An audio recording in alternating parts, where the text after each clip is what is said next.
and welcome back to the DG Motors YouTube channel. Not going to talk about Rovers today. Going to do something a little bit different. Why? Because I can, and it's here. Let's talk about a 2016 Chevy Colorado Z71 V6 4x4 crew cab. Why not? All right, so 2014, 15, I think it was 2015, 16 is when this kind of refresh first came out. And you know, the big thing with these was, is it a Tacoma fighter? You know, is this a comparable, you know, worthy opponent of, you know, the new, I guess it was the Gen whatever Tacoma that came out in 2014 or something like that. They were huge, selling like hotcakes. GM wanted to kind of revive and kind of beef up the Colorado to make it slightly more competitive and bigger. So these came with like a 2.5 four-cylinder, and this one a 3.6 V6, was just shared amongst a bunch of different models.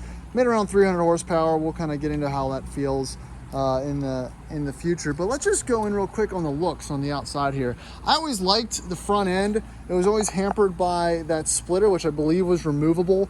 You know, it looks very, you know, obviously GM, wide space headlights. Again, it's handsome from the front for the most part. But that's where I think my opinion of it kind of ends. You know, they like to integrate this door line a little bit lower than the hood, but this kind of sloped, weird. It's more of a European base, like a Volkswagen, a Mach, or a European Hilux, with that kind of curved line right there, which doesn't work in the American market. We don't like that. We want boxy, we want square, and we kind of want, you know, more flat edges. This was a little rounder, a little softer, and the GM trucks of this era with the skinny little rear window and this tall bed, you know, it doesn't do it for me, especially with these steps. Helpful, super useful, but in the looks department, I don't think it really worked. You know, I've driven all the different kind of specs and models of Tacoma, and just from a visual standpoint and from a seating position, we'll get into that, this doesn't feel as heavy duty, I guess, or truck-like.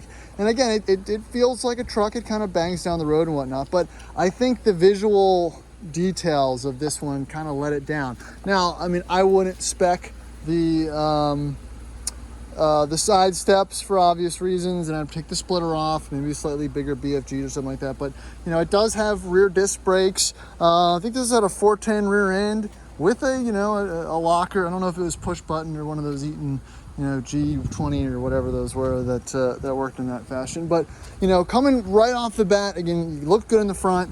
Everything else kind of I mean, the upsell on these, I think in 2016 when the four-cylinder Duramax engine came out.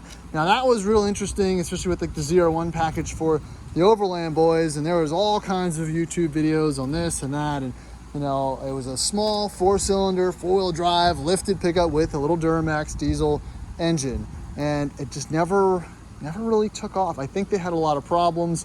If you want to YouTube that, there's lots of guys during those early years that would document kind of the problems they had.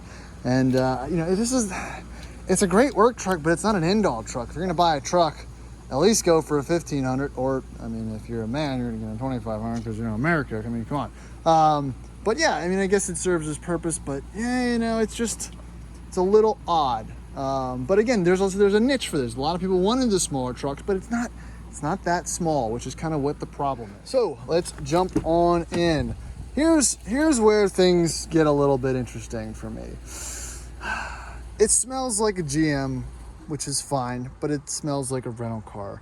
And everything's got this, I'm gonna say, this South Florida rental car sheen to the plastic and whatnot. And it goes to these seats too. GM cars of the era, and even today, the cabin is large, but the seats are cramped, and I'm not a big person. I'm fairly thin when it comes down to it, and I'm kind of shoved in here. I don't sit up very high. I sit low like a car. Let's get some AC going in here, which, you know, I don't like. And if you're comparing this to the other more truck-like Frontier and Tacoma, they have the dash situated a little bit lower, so you sit up, at least from the visual standpoint. You feel like you're up higher, and nothing is it's not as cramped, I guess I want to say. You know, the bubbly looks, I mean, this was GM's you know, they were redoing their interiors. This was pretty standard-ish among most of the models, this kind of pod here. Nice big screen, I'll give it to them that. But, you know, with the column shifter, I mean, granted it's manual mode and blah, blah, blah, but it just didn't really, it doesn't really grab you or kind of suck you into, you know, a comparison, I guess. Now, again, this is a nice truck. It's spec'd very nicely. I am just going into my opinion of, you know, this in comparison, I guess, to a Tacoma. So gauges laid out nicely, you know, pretty user-friendly screen. I haven't used a GM screen for a while, so excuse me if I'm not really up to speed. It looks like you have 300 miles of range, 19 average miles per gallon, not bad. This is the 3.6, so it's got 300 horsepower, which is good. That's fine. I mean, but that almost gets into, you know, 1500 spec, honestly. So again, this truck was over 30 into 40 grand, which you're getting, especially this package with the, you know, I got Bose, you know, all the bells and whistles if you want to go into used car salesman mode, you know.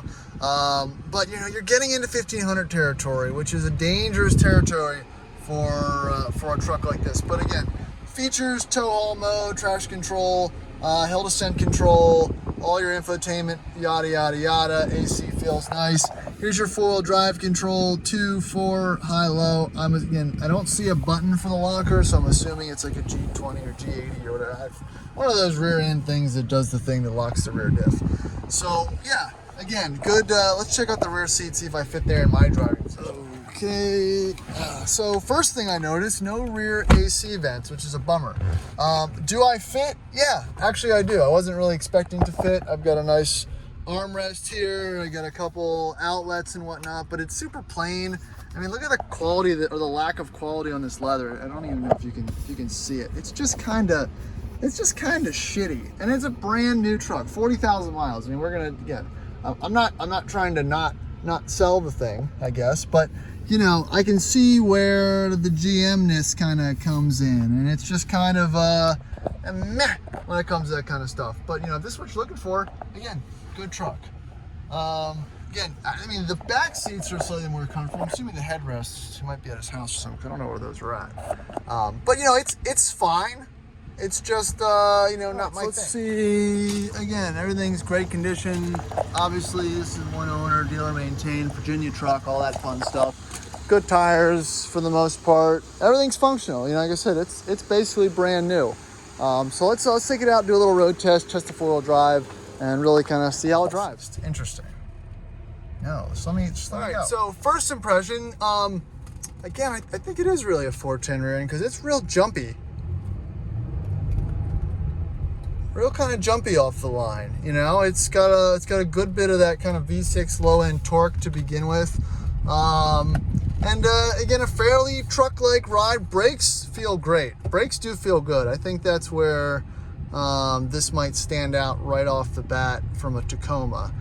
Again, I've driven a Tacoma. It's got a really kind of cushy, floaty ride. Not much power. Again, but it's not really about that with the Tacoma. That Tacoma just feels a little bit more interesting, and that brand equity from Toyota, it's tough to beat, especially with the resale value. I mean, I know it's in the commercials, but it really is true. I've owned a bunch of Toyota products, and there's something to kind of be said about that. We'll see, you know, how it goes when we go to post this truck, because it should retail around 32 to 34. I'm interested to see if we get that.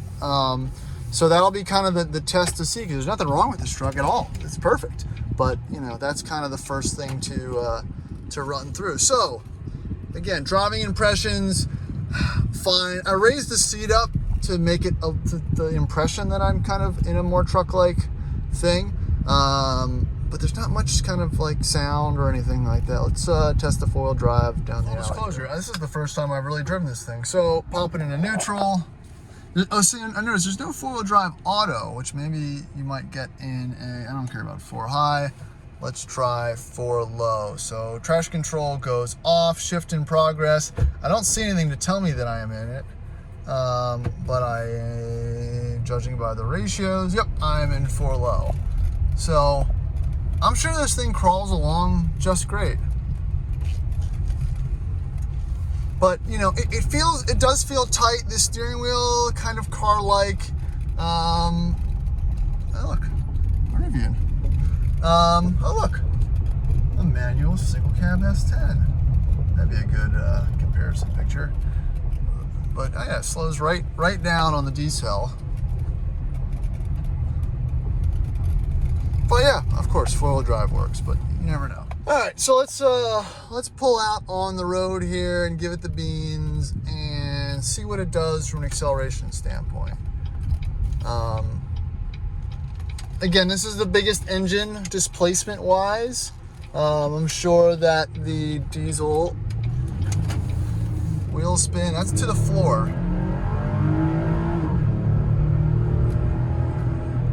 And that was 50. And yeah, that was pretty slow. You know, I mean, it's got torque when you want it, but that took a long time for it to kind of kick down. This car might have, again, kind of an elderly gentleman that owned it. I don't know if that's ever really been kicked down before, but giving it the old Italian tune-up so far. But yeah, on-road manners are nice. Obviously, again, it's got 38,000 miles. It's brand new. Everything feels good. It feels fine.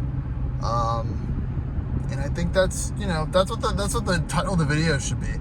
Chevy Colorado, it's fine. I mean, it's kind of what it's made for, you know. I think it was probably marketed for a younger buyer, but mostly it was probably bought by elderly, not elderly, but kind of middle-aged to elderly owners who wanted something down to, you know, a little easier to drive, and something a bit of more of a downsize than maybe a 2500 or a 1500.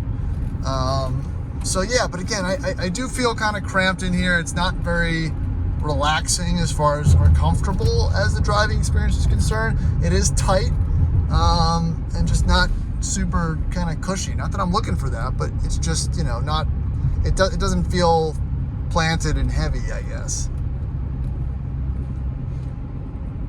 But it, you know, it's nice. And again, that's just my opinion. Nothing wrong with the truck.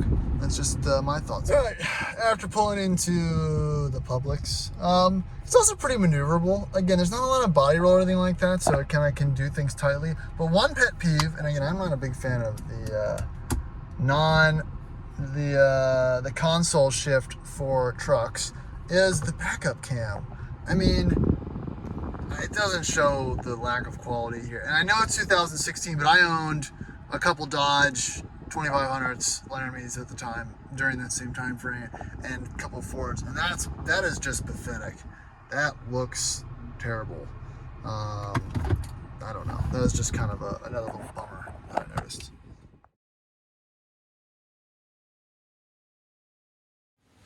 All right, so that about wraps up my quick kind of run through of this 2016 Chevy Colorado. Again, this truck is for sale. Shoot me a message on LinkedIn, or shoot me an email on YouTube if you're interested in checking it out. Again, we're located in Richmond, Virginia. But yeah, again, great little truck. Not, you know, what I look for, but there is definitely an interested buyer and a person out there that would probably argue the latter, that these are, you know, the perfect truck for them. Like I said, it doesn't really fit my lifestyle, but you know, it really is probably a very quality product. It's, again, only 38,000 miles, one owner, dealer maintained, good paint, good interior, everything works, obviously. I mean, it's basically brand new. So, you know, if this is your thing, give me a shout, and that's all I got. See you in the next one.